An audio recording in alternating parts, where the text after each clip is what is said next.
Protesters rally outside a meeting in Fremantle of state and territory attorneys general, but there was one conspicuous absence.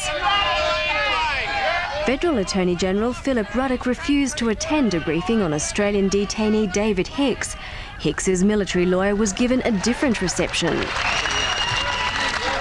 Inside, Major Michael Murray described the conditions David Hicks faces at Guantanamo Bay after nearly 5 years in detention without trial.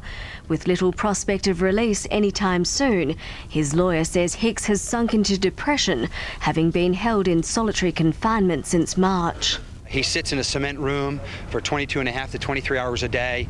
He has no access to natural sunlight in that room. It's a very depressing place to be at. It's a grim picture that shook many of the Attorneys General, and one which they say left them feeling ashamed.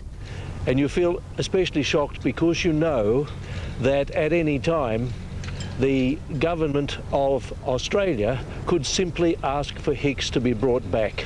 The Attorneys General have signed what they call the Fremantle Declaration, upholding the right to a fair trial, and they turned on their federal counterpart. I'm disappointed that Philip Ruddock had boycotted this presentation. I think it involves fundamental principles of justice, and he opted not to attend. Major Murray shared the sentiment and expressed concern that Hicks's legal limbo could be prolonged by the sacking of US Defence Secretary Donald Rumsfeld. Or will it be left to his successor, and will that just lead to further delay?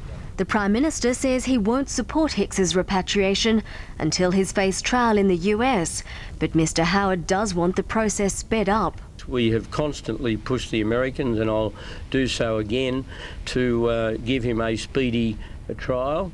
Mr Howard will get his chance when he meets President Bush at the APEC summit in Vietnam next week. Ashley Neame, World News Australia.